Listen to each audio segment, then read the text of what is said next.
que a lo mejor a Abril de 30, que fue la que publicó este libro, ya no le representaban tanto, pero digo, pues Abril de 23 también tenía un punto y tenía una razón para pensar esto. Entonces fue como también tratar de ser empática y comprensiva con las otras versiones de mí. Feminismo. Interseccional. Transincluyente. Deconstrucción. Friki. Cultura pop. Literatura. ¡Esto es FemNormal! Hola a todas, todes y todos, bienvenidos a la serie Fil de FemNormal.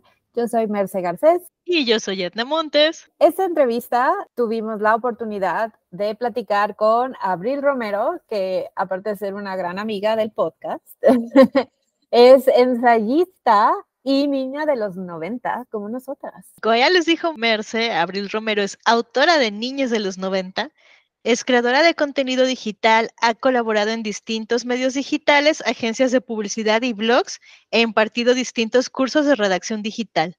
Tiene un título en psicología, pero casi no lo usa. Actualmente está en proceso de investigación para su segundo libro, del que nos va a contar mucho en la entrevista, porque la obligamos, casi le hicimos manita de puerco. Y colecciona fotos de coches viejos y comparte la vida con un gato llamado Fósforo, del griego fósforos, que da luz, que está guapísimo.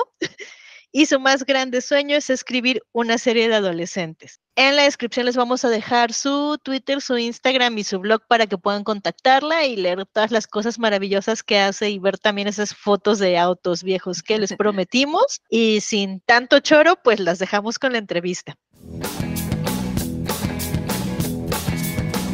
Muchas gracias, Abril, por dejarte entrevistar. No, gracias a ustedes por la invitación, por el espacio. Pues nos gusta empezar con la pregunta obvia para sacarla del camino.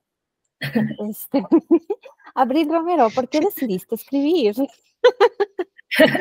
Pues fíjate que no fue tanto una decisión, fue algo que se atravesó en mi camino y que al final fue como, bueno, creo que esto se me da, entonces podría seguirme por allí, ¿no? Yo estudié psicología y en la facultad de psicología tienden mucho a evaluarte con ensayos, o sea, como que no, al menos en la facultad de la Universidad de Guadalajara, todo lo quieren resolver que presentando ensayos y así, ¿no? Entonces como que empecé a escribir mucho y me di cuenta que tenía cierta facilidad para ello. Y eso lo noté más por contraste, ¿no? O sea, sí veía que era algo que mis compañeros sufrían mucho y era como, ay, pero ¿por qué? Eso está bien padre. Y ya conforme fui avanzando en la carrera y me fui dando cuenta que en algún momento tendría que trabajar, fue como, ay, chale, no quiero trabajar. Si tengo que hacerlo, que sea de algo que me guste, ¿no? Que se me dé, que le encuentre como cierta pasión, cierta hasta facilidad. Entonces, como que ya estando en la carrera de psicología, dije, bueno, pues si he de trabajar, creo que de todas las cosas que podría hacer, escribir no me parece tan el peor de los escenarios. Ella como que ahí se atravesó ese interés con esa facilidad y esa necesidad de trabajar y que me llevaron a decir, bueno, voy a escribir, es lo que hay.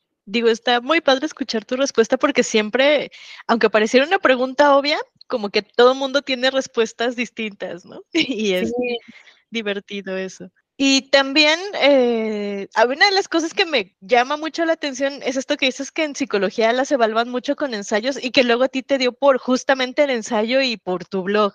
¿Cómo fue ese proceso de empezar a ser blogger cuando los bloggers eran una cosa nueva?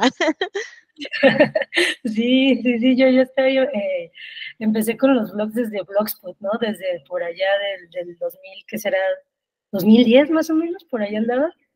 Y sí, justo creo que me di cuenta que creo que tuvo que ver con que siempre he sido una persona muy atorada en su propia mente, como que dando vueltas en loops, o sea, lo que ahorita le decimos sobrepensar siempre fue mi cardio. Entonces, que en la carrera, al empezar a escribir ensayo, empecé a encontrar una salida argumentativa a mi propio pensamiento. O sea, como que esta herramienta del ensayo de poder elaborar y armar un pensamiento desde sus causas y irlo desarrollando e ir argumentando contigo mismo y con otros autores, como que a mí me permitió desenmarañar mi propia mente. Y dije, pues si esto sirve para la escuela, como que también podría servir para mí misma, ¿no? Como para ver qué está ocurriendo en mi cabeza. Y se convirtió también en una forma de entenderme a mí misma y lo que me llevó también a que fuera una necesidad expresiva, ¿no? Porque es como, wow, al fin tengo un poco de claridad en esto. Entonces, como que las ideas ya empezaban a sentir como deseos de salir y de expresarse de otras maneras, que no fuera solo rumiando en mi propia cabeza. cuando pensamos en ensayo, crónicas, como que son géneros que creemos que son como muy alzados, por decirlo de alguna manera, pero la verdad es que en esta época mágica del internet, cuando los blogs eran como diarios, como que nos lo empezamos a vivir de otra forma o nos ayudó a expresar de otra forma. No necesariamente los que eran como diarios, ¿no? Porque también hubo un tiempo en donde mucha gente usaba su blog como diario, pero como tú dices, era una manera de entender el mundo o darle sentido a ciertos pensamientos, que de hecho me trae a mi siguiente pregunta, porque esto me da mucha risa que tú lo digas o que lo asimiles de esta manera, porque nosotras lo somos también. O sea, tú te llamas escritora de niños de los 90. O sea, la época en la que tú viviste tu niñez y adolescencia es muy importante en tus escritos. Y entonces te quería preguntar, ¿por qué lo asumiste como una bandera? Porque pues para muchos, o sea, no necesariamente presumimos que crecimos en los 90 porque nos hace sentir viejos. Porque resulta que los 90 fueron hace como 30 años. ¿Qué? ¿Fueron hace 10? Según yo. Sí, ahora que lo dices así, tal vez ya no quiero usarlo como bandera, no lo había pensado de esa manera. No, tú síguelo haciendo. Pero realmente no lo planeé, o sea, no lo pensé como tal. O sea, toda la compilación de ensayos que se transformaron en niñas de los 90, en realidad fue algo que fui escribiendo en mi blog, y sí, en mi blog y en algunos otros espacios, en otros medios, pero en esencia en mi blog por un periodo como de 10 años.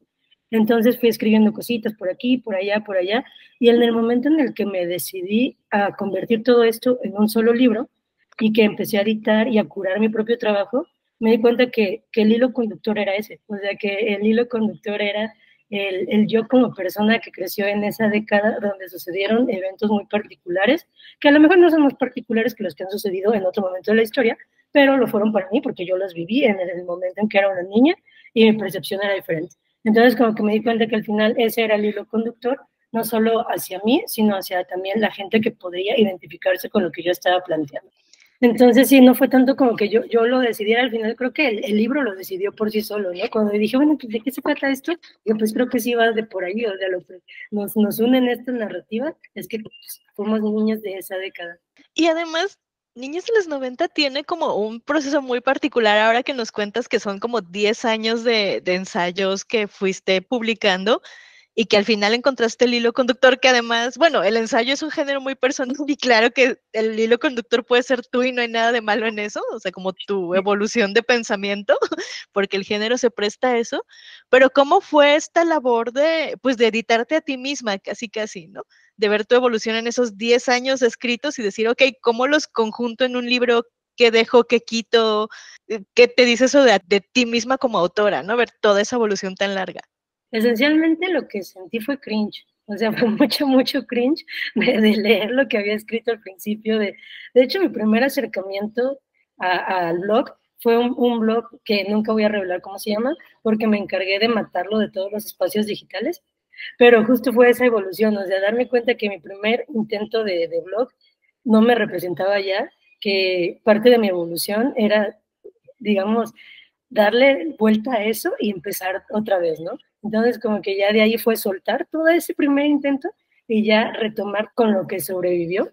Y sí, fue un proceso como de darme cuenta y de depurar muchísimo, de darme cuenta de qué de lo que había escrito ya no me representaba en absoluto, porque creo que a muchas personas que escribimos nos pasa que cuando empiezas a escribir, o al menos a mí me pasó, fue mi proceso, pensaba mucho en qué podría pensar los lectores, ¿no? ¿Qué podría pensar la gente de mí cuando me leyera? Sobre todo porque escribo siempre en primera persona y escribo de forma muy personal. Y en esencia escribía pensando en qué iban a pensar mis papás, ¿no? Entonces, una vez que me liberé de ese lastre, como que me di cuenta que sí había cosas que en realidad no me representaban, sino que estaban muy vedadas por ese filtro de qué pensaría mi familia. Entonces, pues ya, ese fue el primer filtro de voy a sacar esto porque en realidad no me representa a mí mismo. Y ya de ahí fue también decidir que ya no me representa como tal, pero sí representa parte del proceso que me ha llevado a ser la persona que quiere publicar esto hoy. O sea, como también no invalidar a la Abril de 23 años, que igual en ese momento pensaba o sentía ciertas cosas, que a lo mejor a Abril de 30, que fue la que publicó este libro, ya no le representaban tanto, pero digo, pues Abril de 23 también tenía un punto, y tenía una razón para pensar esto. Entonces fue como también tratar de ser empática y comprensiva con las otras versiones de mí, y como que eso me ayudó mucho a curar, sobre todo el ejercicio de curar, porque ese fue algo que hice prácticamente yo sola. Lo que sí ya recurría a ayuda de un tercero fue a la parte de la edición, porque yo ya me curé y me edité, pero pues no podía confiar solo en mí. Entonces ya busqué a unas editoras profesionales que me ayudaran a hacer esa chamba, y ya después de que pasó por ellas y me regresaron un montón de notas, me aventé otros 6 meses de reescritura para ya tener una versión final. Se me hace súper interesante cómo tuviste un proceso como muy consciente, porque la verdad es que muchos escritores no son así. Y no solo me estoy refiriendo como a los vatos. O sea, obviamente tú ensayaste, tú creciste como escritora, llegó un punto en el que tú decidiste, ok, tengo este material que ya estaba publicado, por decirlo de algún modo, en un blog, pero tú decidiste cambiar el medio a un libro, o sea, cambiar el formato, imprimir y todo. ¿Por qué decidiste dar ese paso, o sea, de lo digital a algo un poco más analógico? ¿Y cuál fue tu experiencia en general? O sea, ¿lo disfrutaste? ¿Se te hizo súper difícil? ¿Lo volverías a hacer? Pues creo que el principal como catalizador de llevarlo de un formato blog a un formato físico fue el negociar conmigo misma y el convencerme a mí misma de que en realidad sí era escritora.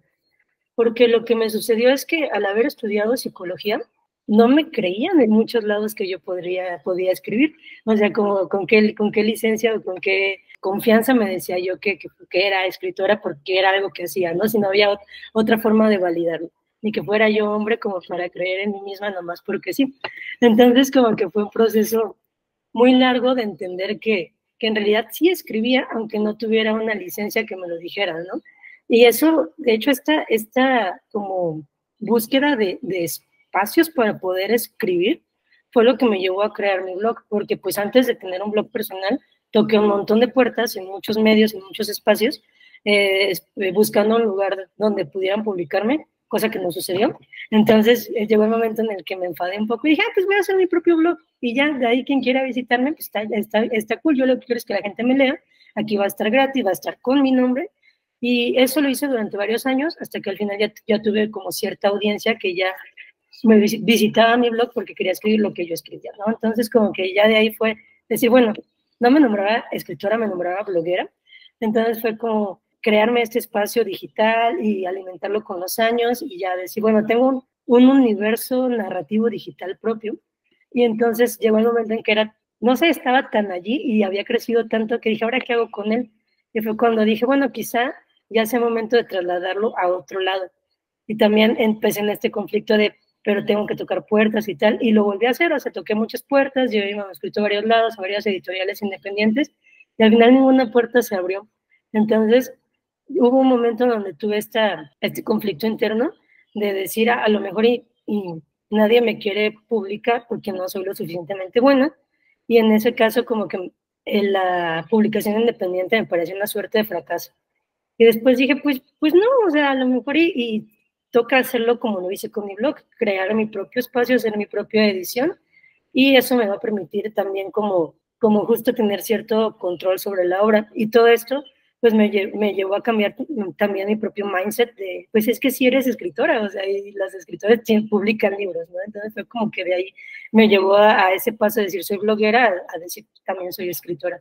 Sí, además es como muy punk retomar el medio y decir, ¿saben qué? Pues si no me abren ninguna puerta, yo me voy a hacer mi propia puerta, ¿no?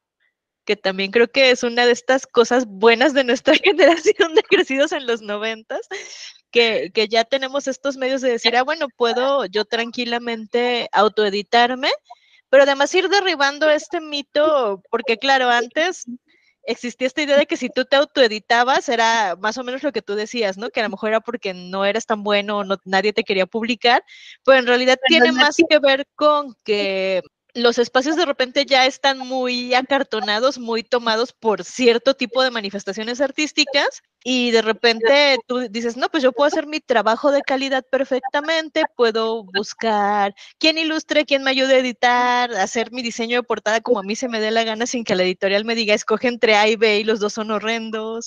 Entonces, se me hace chido que también tú te hayas atrevido a romper este esquema e irte por la autoedición y que además se agotó en Niños de los 90. Y todos los que no tenemos en físico estamos llorando de Abril, ¿cuándo hay más? Pero también si quieres contarnos más como de el proceso de editarlo, venderlo y demás, como cómo te fue hacerlo tú por tu parte. Pues la verdad es que ya en retrospectiva podría decir que lo disfruté mucho, o sea, creo que incluso lo disfruté mucho más que la parte de escribir el libro, o sea, como que la parte de escribir fue más tortuosa y más larga, o sea, así como les decía hace un momento, fueron como 10 años de estar escribiendo por aquí y por allá, y ya cuando decidí sentarme a organizarlo para transformarlo en un libro, fue un proceso un poco más corto, y por corto quiero decir como de 2 años. Entonces, primero, volverme a leer, que es la parte que les digo que me dio mucho cringe, editar, curar, y ya después llevarlo a estas editoras que me ayudan muchísimo y me ayudaron también a entender cómo podría fortalecer la narrativa de lo que quería presentar. Y fue un proceso de autocorrección como de unos 6 meses, pero una vez hecho esto, que ya dije, bueno, ya tengo los ensayos definitivos y tal, y que busqué a un ilustrador, a Javi Torres, que me ayudara como en la parte de cómo lo vamos a transformar en algo físico. Fue muy divertida, la verdad es que esa parte la disfruté muchísimo, porque ahí hice una colaboración creativa con él muy linda, o sea, como que sí nos entendimos mucho creativamente, pero también estuvo muy, no sé, fue muy disfrutable el tener la completa dirección de la obra, así de toda la dirección de arte y poder decir, va, esta ilustración me encanta, podemos ponerle esto y esto y esto. Y hubo partes en las que Javi Torres me presentaba cosas y yo era como, está increíble, dejémoslo así. Pero en realidad me involucré muchísimo en todos los procesos y eso como que me gustó mucho porque una parte de mí también es como muy creativa y tiene el sueño frustrado de haberse dedicado a la ilustración, al diseño, entonces como que de ahí exploré mucho esa faceta y me encantó. Luego fue la parte de imprimirlo, que también fue buscar tocar muchas puertas, encontrar la edición que a mí me pareciera de la mejor calidad.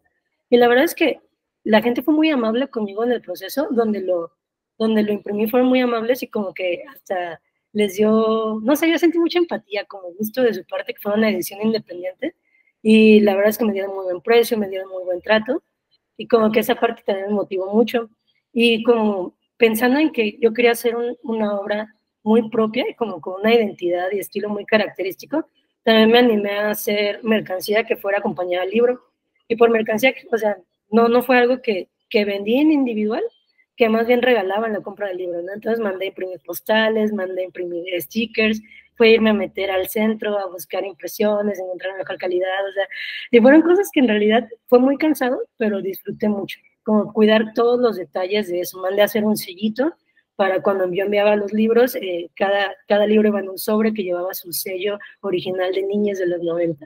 Entonces, como que es un montón de detalles y de cuidados que muchas veces las ediciones en otro tipo de formatos de publicación no tienen, a menos de que sean inmensas, ¿no? A menos de que ya sea una editorial grandísima, como que pueden darse todos esos detalles, pero acá me permitía hacerlo y fue muy divertido, ¿no?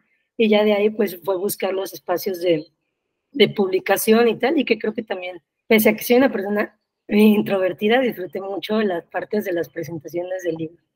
Eso que mencionas, que tuviste como el control creativo completo de tu obra, es como un lujo que no todo el mundo tiene y se me hace como muy chido que hayas sido tan cuidadosa con todos los detalles y que pudiste a final de cuentas hacer y tener el libro que tú querías, ¿no? Para ti, ¿cómo fue la diferencia entre la recepción de blog y la recepción del libro? Porque mencionaste hace rato que pues ya tenías como cierto, como que construiste un público y una comunidad alrededor de tu blog. ¿Y cómo sientes que eso se tradujo a la hora de imprimir el libro? ¿O sientes que fue una experiencia completamente diferente que te trajo como vivencias súper chingonas? Pues sí, la verdad es que sí me trajo vivencias bien bonitas. Y creo que fueron experiencias no las podría interpretar como separadas porque una permitió que la otra sucediera. O sea, al tener el blog, como que ya, yo no lo sabía y fue una sorpresa bastante bonita para mí, que en realidad sí había gente esperando el libro, o sea, como que ya tenía cierta audiencia, entonces no fue de presentarme de cero y decir, oigan, soy Abril, escribí esto, sino es gente de, entonces esto que ya había leído se va a transformar en algo nuevo, como que ya había esta expectativa de la audiencia, y fue la verdad muy cool darme cuenta que sí había gente que quería leerme, y no solo que quería leerme, que estaba dispuesta a pagar por leerme. También creo que aquí quiero hacer una acotación importante, porque si bien el libro existe en físico, y también existen algunas partes del libro regadas en el blog, existe un libro que es la versión de los niños de los 90 en digital, y ese es absolutamente gratis. Primero sucedió esta versión digital que es gratuita, y ya después sucedió la versión física que es ilustrada. Entonces también para mí fue tratar de ofrecerle un diferenciador al público, ¿no? De a lo mejor y lo leíste en digital, pero si quiero que lo leas en físico, pues te voy a ofrecer algo más, ¿no? Y es donde ya metí los dibujitos, y los stickers, y las postales, como tratar siempre de pensar en diferentes experiencias para la gente que pudiera interesarse en la obra. Y ya retomando la pregunta, la verdad es que sí, a mí me sorprendió muchísimo que hubiera tanta gente interesada. Yo mandé imprimir 300 ejemplares, porque me dio miedo imprimir 500. La verdad es que dije, ¿quién me los va a vender? O sea, yo digo, ¿quién me los va a comprar? Ni que tuviera tantos amigos, ¿no?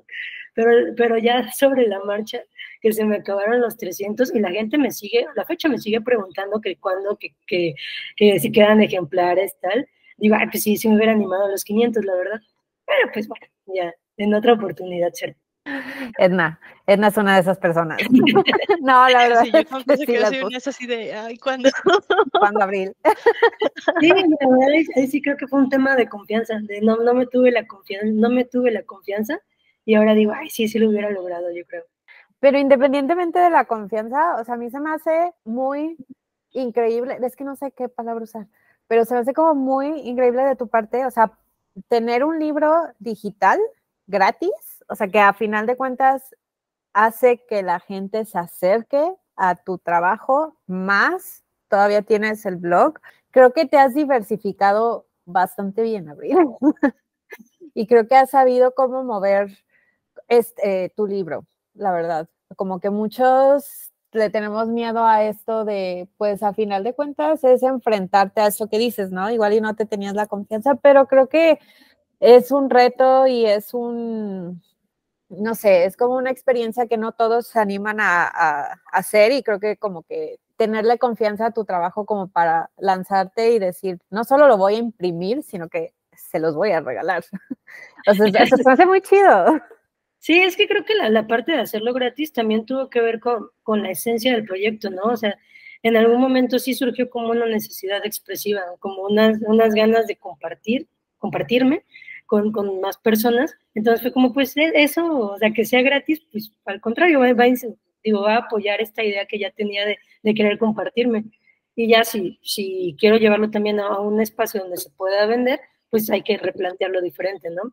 Yo lo pienso mucho como en cómo va cambiando con los años nuestra relación con los objetos. Precisamente como gente de los 90, sabemos que antes comprabas un disco para poder escucharlo, y ahora pues no, lo escuchas, y si te gusta, tienes el deseo de tener un objeto, ¿no? Porque todavía tenemos relación con los objetos.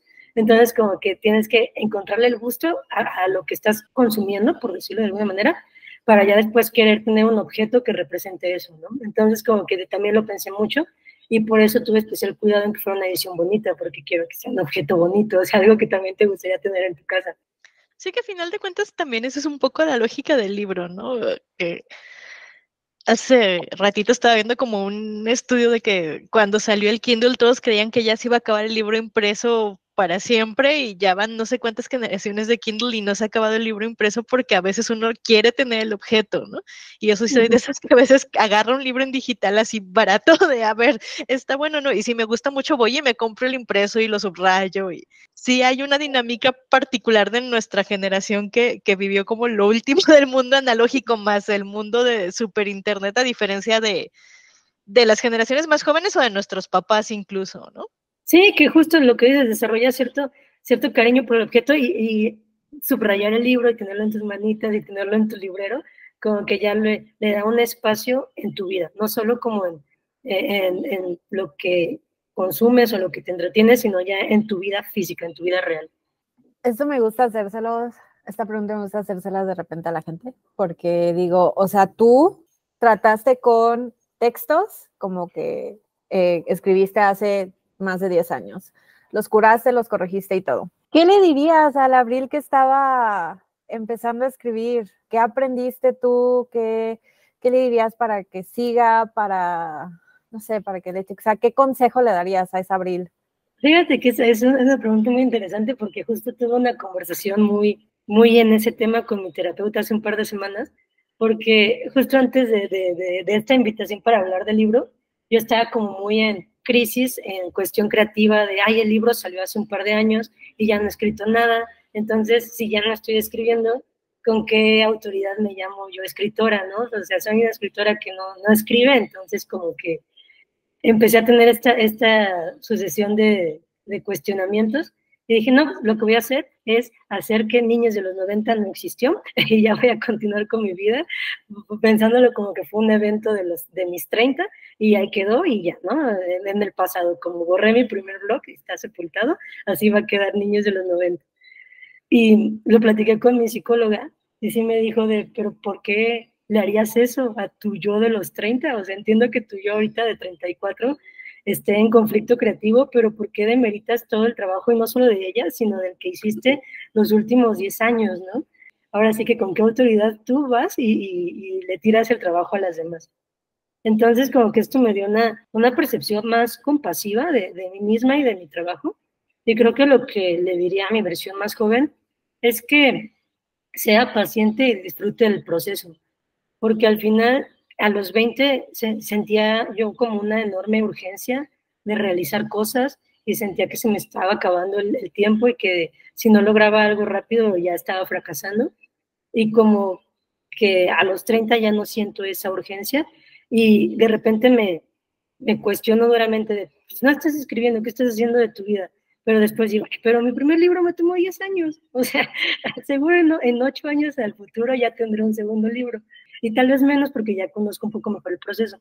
Le diría eso, que disfrute más el proceso y que sea más paciente, o sea, mientras haya cierto trabajo constante, las cosas suceden. Y si disfrutas el proceso, suceden de forma más agradable. Estoy de acuerdo contigo. Que esto, por cierto, es como crisis, como bien noventera, ¿eh? Por cierto. O sea, esto de que, oh no, yo tengo 30 y estoy fracasando porque no he logrado cumplir absolutamente todos. No soy astronauta como quería los hijos. Sí. Así es. Sí, también creo que es más agudo esto en las mujeres, ¿no? Que luego tenemos criterios mucho más exigentes con nosotras mismas. Realmente sí creo que es una experiencia muy de mujer, como dice el meme. Así de los dos, que sí, ¿no? O sea, de repente para nosotras abrirnos un espacio, tenemos que hacer 3 veces lo que haría cualquier vato que confía en sí mismo porque sí. 3 veces más y la mayoría de las veces cobrando menos, pero sí. Pero además, como que, porque ciertamente a veces en todas las artes, pero centrándonos en escribir, qué es lo que hacemos, como que siempre es un tanto ingrato tener este sentimiento de que la validación viene de afuera, no viene dentro de ti, ¿no? Entonces también te peleas por tú creértela, bueno, no creértela porque lo eres, pero ser, digamos, amable contigo y decir, sí, soy escritora y aunque justo ahora no esté escribiendo, no esté publicando, no dejo de ser escritora por tener una sequía creativa o tener un periodo de estrés en el que no estoy soportando. También es algo de lo que creo que apenas empezamos a hablar, ¿no? Que antes era como esta idea de el genio solitario que lo hace todo solo y se sienta en su despacho y en 3 días sin comer escribió la gran novela de su generación. Entonces, Sí, ir rompiendo con estos paradigmas también como que a nosotras nos cuesta y de repente por eso somos tan duras, ¿no? Porque es como, ¿por qué no estoy logrando ser el genio de mi generación? Sí, totalmente. Y también algo que me ha ayudado mucho es, al menos a no sufrir este periodo en el que no estoy escribiendo, o no sufrir tanto, es comprender también que somos seres que cambian constantemente, ¿no? Entonces mi sueño de los 20 sí era ser escritora, pero ya no tengo 20 y ya no tengo la urgencia ni el desbordamiento emocional y creativo que tenía en ese momento. Y también es válido cuestionarme de, ¿mi yo de 30 quiere seguir siendo escritora? Porque también me gusta mucho la carpintería y lo he pensado seriamente, o sea, me encantaría también darle un giro a mi vida. Entonces, como que también trato de ser flexible y no ver el ser escritora o no verlo tan seguido, porque sí me pasa, como un deber ser, como una imposición que yo misma me colé y con tanta fuerza que se llega a sentir como una opresión. También va un poco de la mano de esta onda capitalista de, pues, si no estás produciendo, ¿qué estás haciendo con tu vida? ¿No? Sí, justo. Crisis es muy noventeras el día de hoy. Que no sé si ya vieron que ahí viene la moda Y2K de nuevo y estoy muy deprimida. Yo no puedo volver a usar pantalones a la cadera. No va a pasar. O sea, yo ya esa moda ya no está pensada para mí. Yo ya estoy muy feliz con que ya no existan ni los skinny ni los pantalones a la cadera. Ay, ya sé. Yo ya los pantalones anchos y que la gente joven ya haga lo que quiera. Ya esa moda ya no es para mí. Ya sé, pero creo que tienes razón en estarte constantemente evaluando de, bueno, mi sueño a los 20 será este, pero los sueños pueden cambiar o incluso como repensarse, ¿no? O sea, tú decías, pues tú querías ser escritora, pero ya eres escritora, ya tienes un libro, ese sueño evoluciona. Ahora sí, hablando de tu gran libro, yo sí te quería decir que cuando lo leí, o sea, una de las cosas que me impactó, no porque estuviera mal, sino porque no sé si yo podría, si me sentara a hacer algo parecido, es que eres muy honesta, Abril. Eres demasiado honesta en tus relatos, o sea, y me gusta. Y creo que eso también me hace cuestionarme a mí misma, con mi relación con el género de ensayo y crónica. Porque digo, o sea, es que también puede ser esto. Puedes ser tú llegando a conclusiones de vida y como que mostrando así tu corazón completamente abierto, no para que te juzguen, sino para que digan, güey, es que sí, o sea, sí, así somos. Te quería preguntar, uno, no sé si la honestidad era una de tus objetivos con este trabajo o ni siquiera lo pensaste. Y dos, ¿cómo ha sido como esa recepción de que la gente, como yo, te diga, güey, es que sí? Justo yo lo sentí, o sea, mi relación con la escritura mejoró mucho, o sea, se sintió mucho más libre, mucho más amorosa en el momento en el que empecé a ser honesta, empecé a decir lo que sentía, ¿no? Al principio lo viví con mucho miedo y sobre todo miedo a que me juzgaran y también miedo a que a través de la escritura pudiera lastimar a gente que se pudiera sentir medianamente identificada, ¿no? Entonces también como, ¿no?, identificada, es decir, que tuvieran parte de mis relatos y que pudieran sentirse dañadas por ello. Entonces como que también fue calibrar un poco eso de ser honesta sin que la honestidad implicara ser cruel con otras personas, como que también que la honestidad me abarcara a mí, pero que tuviera también cuidado con la gente que me rodea y que a lo mejor no quiere exponerse como yo me expongo. Entonces, como que fue uno, calibrar eso, y dos, perder el miedo a que me juzgaran. Y creo que al hacerlo, en realidad recibí un trato muy empático. La mayoría de la gente que le gusta el libro y que me habla acerca de ello, me lo dice desde ese espacio de me identifiqué. O sea, me sentí acompañada, me sentí entendida. Y creo que eso hace también que yo me sienta acompañada y entendida. Entonces, como que ya ver las cosas sin juicio y como desde la empatía me ayudó un montón a hablar así desde el cora, ¿no? Y hubo un momento en el que una amiga muy cercana se enteró que uno de los ensayos que tengo en el libro, no les voy a decir cuál porque no quiero que pase con lo que le pasó a ella, es absolutamente ficticio. Y ella fue como, no mames que tu ex no te hizo eso. Y yo, no, güey, no tengo un ex que haga eso. Pero no mames, yo estaba enojadísima con ese güey, ¿por qué no me dijiste? Y yo así de, güey, pues soy escritora, los escritores a veces hacen ficción, o sea, perdóname por escribir ficción. Y para ella fue como un tremendo desengaño saber que yo no había vivido eso. Entonces, pues ya por eso no les digo que ensayo es. Sí, que además también estas exploraciones dentro del ensayo también no siempre son 100% ciertas, ¿no? Pero la gente como que en la escuela nos enseñaron que un ensayo es la tarea que entregas con 10 fuentes a pie de página citadas en, bueno, lo que era antes de APA, en ese entonces citábamos en APA, pero de pronto como que la gente no entiende que sí puede haber ensayo especulativo o un poquito más ficticio, o sea, como que sí creen que eso siempre tiene que ser un género 100% real, ¿no? Que también pasa mucho con la autoficción. De repente es como, hay cosas que es autoficción, hay cosas mías, pero hay cosas que son ficción, porque el nombre lo dice, pero la gente no, Sí, no, no siempre lo registra. yo lo abracé, dije, o sea, de todas formas siempre escribo en primera persona, haga lo que haga, la gente va a asumir que estoy hablando de mí, entonces pues ya, no importa que sea ficción o no, pues ya igual van a pensar que lo hice yo, pues, o sea, que me pasó a mí. Pues. Pero es que es como arma de doble filo, anyway, porque cuando escribes ficción siempre te preguntan, ¿a poco esto sí lo viviste tú? ¿Quién es esta persona? ¿Está en tu vida? ¿Cuál es? Pues es como, no, ¿qué te importa? Yo sé que, digo, seguirás escribiendo y cuando sientas ese como pool otra vez te vas a volver a acercar. Te quería preguntar si tu blog sigue activo o si has cambiado de tema o de como dirección con eso. Te seré muy sincera, Abril, los escritores escribimos aunque no escribamos. Estar constantemente pensando en cosas, te expresas de alguna u otra manera. Dense una vuelta al Instagram de Abril, la verdad, aparte de que es muy divertido, te echas unos mini ensayos ahí mismo en tus captions. ¿Qué otro medio o de qué otra manera has logrado vivir la escritura para tú seguirte alimentando? Aunque tú creas que no estás escribiendo, te puedo asegurar que sí estás escribiendo. Sí, la verdad es que sí. El blog ahí sigue existiendo y ese blog todavía mantiene la esencia de Niñas de los 90. O sea, está en ese momento. No lo he movido porque no tengo claro hacia dónde quiero ir. Entonces tampoco no lo he, digamos, alimentado más, pero también es gran mérito para mí no haberlo matado, porque luego me desespero y es como, esto ya no está vivo, entonces está muerto.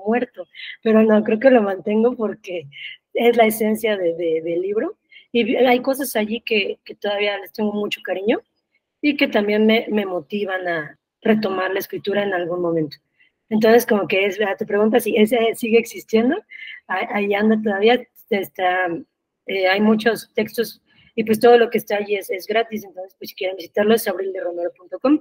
Y paralelo a esto, estoy más que viviendo en sí como la escritura como tal, me he replanteado mucho la forma de elaborar temas, o sea, porque sí tengo un ratote obsesionada sobre todo con el tema del amor, entonces tengo como un año leyendo, como que ha sido un llamado en mi vida empecé leyendo sobre deconstrucción del amor romántico, me seguí con poliamor, me seguí con el amor como concepto, entonces como que he estado, digamos que mi proceso de escritura ha sido más que otra cosa de investigación y lectura, como que he estado muy obsesionada con ese tema, tomando notas, no tengo claro hacia dónde lo voy a llevar como tal, pero creo que por allí ha estado mi lado de escritor activo, en un proceso de investigación y documentación. Y por otro lado, exploro también este lado de mi conexión con la creatividad desde mi lado nostálgico, que la verdad es algo que también atraviesa mucho a niños de los 90. Y ese lado nostálgico me ha llevado a tener ya una enorme colección de fotos de coches viejos en Instagram, que es así como mi gran hobby, como que me ayuda también a explorar mucho de estos momentos en que parece que lo cotidiano quedó suspendido en el tiempo. Entonces, como que también es una forma en la que yo he explorado esta necesidad de expresar el cómo siento yo este lazo hacia el pasado. Se me hace como muy interesante que nos cuentes esto de, está investigando sobre el amor y demás, porque siempre pareciera ser que hay como esta mente ensayística se interesa de un gran tema y lo desmenuza desde todas las aristas y aunque todavía no sepas hacia dónde lo vas a llevar, es la obsesión del momento, ¿no? Es como este gran tema que hay que despedazar y analizar y ver hacia dónde lo vas a llevar y ahí está esa parte también escribiendo, como decía Merce, pero también, o sea, no quiero como presionar porque sé que a lo mejor no es tu momento de escribir ni de estar en ese momento de tu proceso creativo.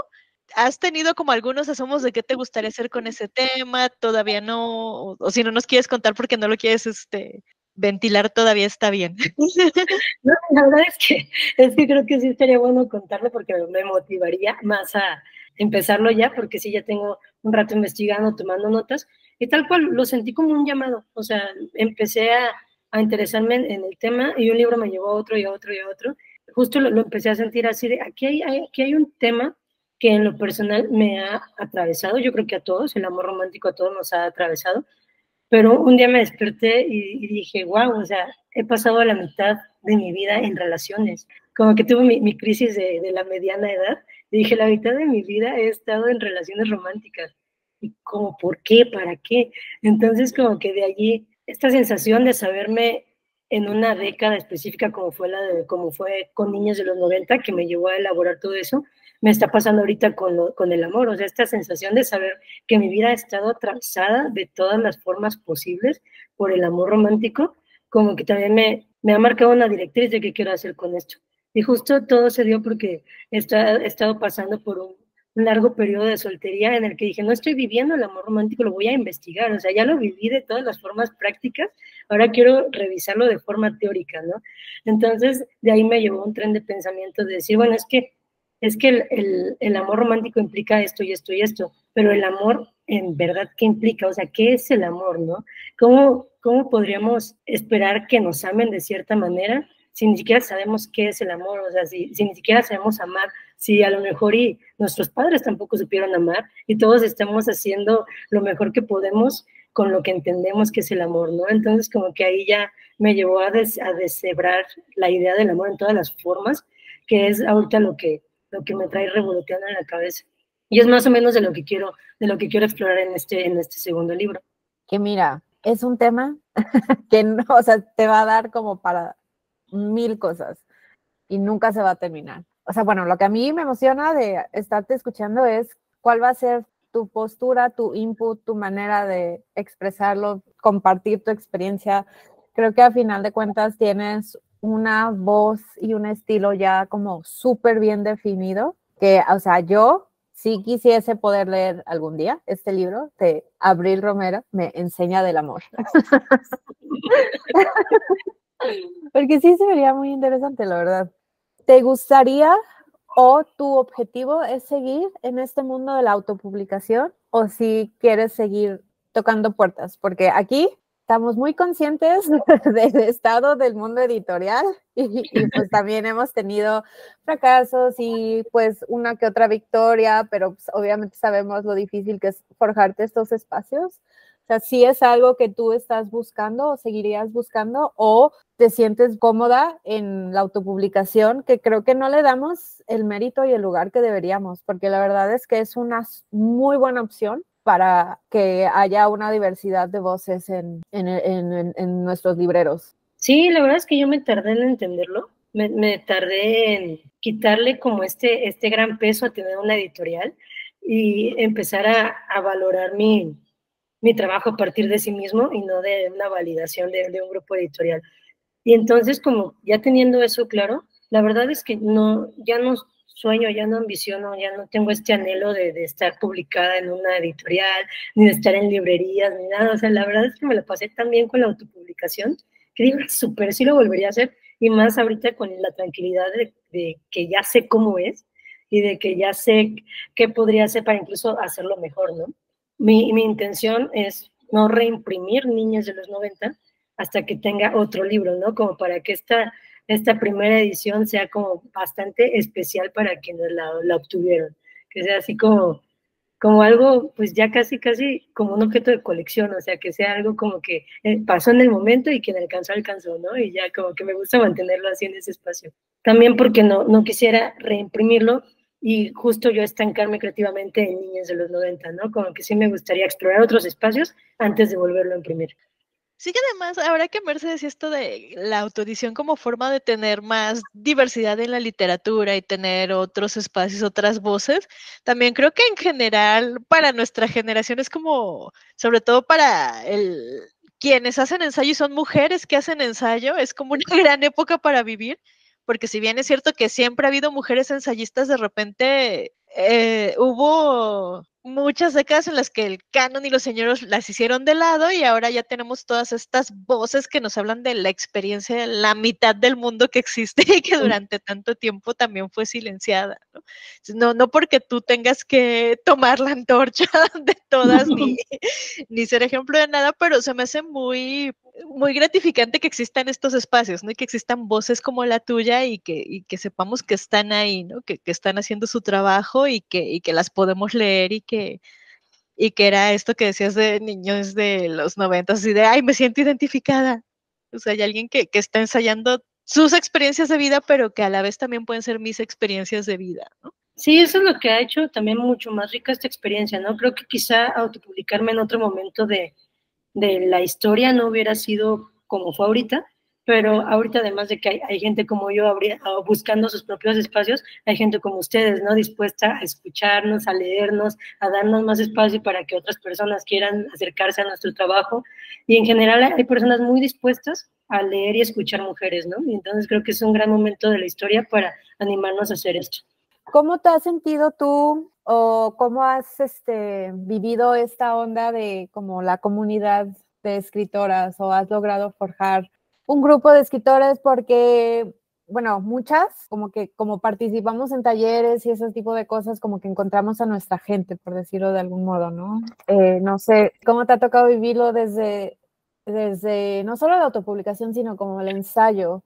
¿Has logrado encontrar otras autoras? ¿Has logrado encontrar apoyo? O sea, esa parte de que la escritura no tiene que ser solitaria.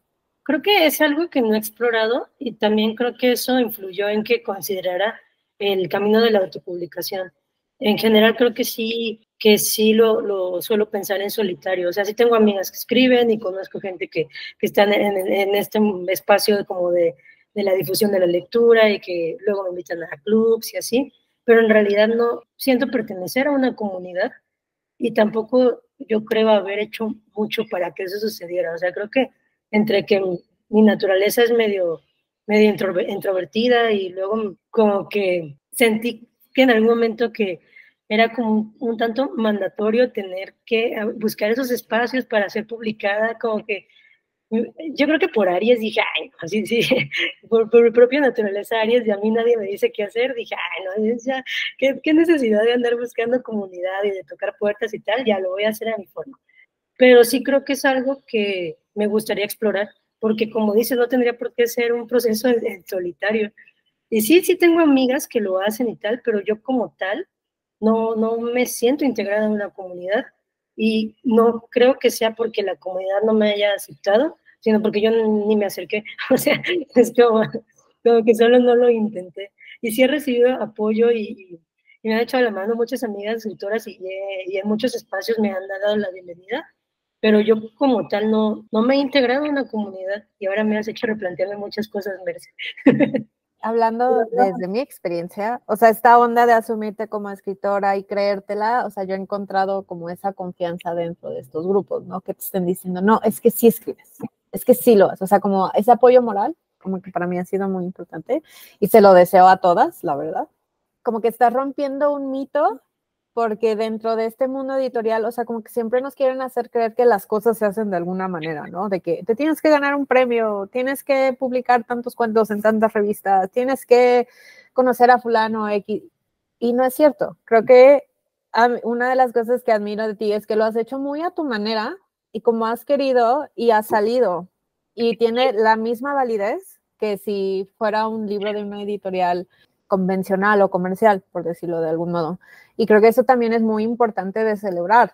Todas podemos ser escritoras a nuestra manera y el trabajo tiene el mismo valor. Y más si te estás comparando con un vato mediocre. La verdad. Es que siempre inspira, así leer a un vato mediocre y decir, si él está publicado, ¿por qué yo no podría? Exacto. Pero sí, entiendo tu punto de haberlo hecho de manera, pero sí creo que en general todas las experiencias de la vida pueden ser más ricas y pueden ser incluso más sencillas cuando las compartes. Entonces sí, creo que ahora me replanteo, pero ¿por qué tengo que hacer todo sola? O sea, ¿por qué no podría acercarme a un grupo de mujeres que además están pasando por experiencias similares? Sí, y también creo que a veces esto de construir comunidad entre mujeres escritoras, arroparnos, también todavía nos cuesta trabajo, pues es mucha chamba y de construcción para todas las implicadas, ¿no? Porque además de que estamos peleando con este mundo hostil que nos dice, no, tú no puedes entrar a este club de Toby de los señores autores que publican en editoriales grandes, también está quitarnos como esta idea de como que el patriarcado siempre nos enseña mucho esta idea de hay lugar para una mujer y pelense, cuando en Sí. realidad es como, no hay lugar para ti, patriarcado, lo que tenemos que hacer es apoyarnos entre todas y sí hay lugar para todas, ¿no? Sí hay espacios y oportunidades para todas.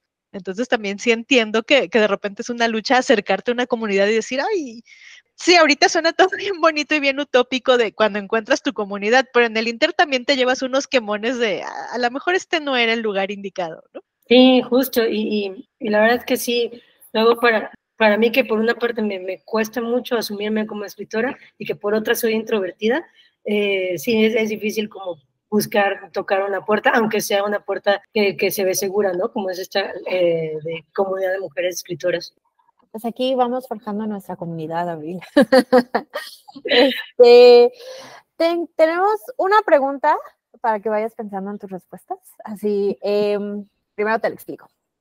Nosotros tenemos un concepto que se llama panteón de escritoras o de autoras, que son las autoras que tú has leído a lo largo de tu vida, que te han ayudado a formarte y que han ayudado a impulsar tu escritura. Pueden estar vivas, pueden estar muertas, pueden ser de tu mismo género, pueden ser de ficción, no nos importa. Solo queremos saber cuál es tu panteón de autoras y a quiénes recomiendas que leamos. Interesante. Como tengo que responder muchas, o sea, como... No, o sea, las que tú consideras importantes, las que te vengan a la mente. Igual no tienen que ser todas latinas. Y tampoco es como pregunta académica, o sea, si tú dices, ay, no sé, yo leía las novelas de Corín Tellado por partes en la vanidad, es porque me hacía sentir algo y es muy importante para mí, es completamente válido. No, está bien, está bien. Nada más déjenme ir por el libro porque no me acuerdo del apellido de la morra. Una autora que sí me voló la cabeza cuando la empecé a leer, bueno, cuando la leí por primera vez, y de ahí siempre ha sido una experiencia de ¿qué es esto que estoy leyendo, por Dios? Es Samantha Schweblin. Seguro sí la conocen, argentina, cuentista. A mí me pareció así, me voló la mente de los espacios tan enrarecidos que crea y la complejidad que desarrolla. Es como que todo el tiempo te hace sentir extraño. Y a mí eso, en lo personal, me movió mucho porque yo no estaba acostumbrada a que la literatura me tratara así. O sea, como que me quedaba, la mayoría de las veces me quedaba claro qué estaba yo leyendo, y acá todo el tiempo está raro. Es como, ¿qué está pasando? ¿Por qué no le entiendo? Pero al mismo tiempo sí, y me siento incómoda y perturbada. Entonces, como que sí, ese efecto que tuvo Samantha Schweblin, aún lo recuerdo mucho. Y sí es una autora que sí faneo, ¿no? O sea, sí es alguien a quien le he ido a pedir firmas y le he ido a pedir fotos y así, y eso normalmente no me suele pasar, ¿no? Pero con ella sí sentí eso de, qué extraño opera tu mente, o sea, necesito una firma tuya. Y la siguiente que les voy a comentar, no es alguien en realidad que haya leído mucho, pero leí un libro suyo que me hizo replantearme muchísimas cosas. Se llama Brigitte Vasallo, y el libro se llama Pensamiento monógamo, terror poliamoroso, que podría parecer como que es un manifiesto del poliamor, pero en realidad es una deconstrucción del amor romántico, pero desde una crítica capitalista, antirracista. O sea, como que sí te hace comprender muchas cosas que están atravesadas en el tema del amor. Entonces, como que ese ha sido el último libro que he leído que me ha dejado de, wow, no entiendo nada del mundo. O sea, todo lo que he entendido lo he entendido mal y ya no sé qué hacer con esto, ¿no? Como que sí es alguien que me hizo replantearme profundamente la manera en la que yo me desenvolvía en el mundo. Ah, ese maravilloso sentimiento. La verdad. Sí. Ay, qué chido que mencionaste a alguien que te ha ayudado en tu investigación para este nuevo proyecto, porque creo que cuando estamos en ese como... Ay, ¿cómo se llama esto? Donde se meten los gusanos para hacerse mariposas. ¿Capullo? Ajá.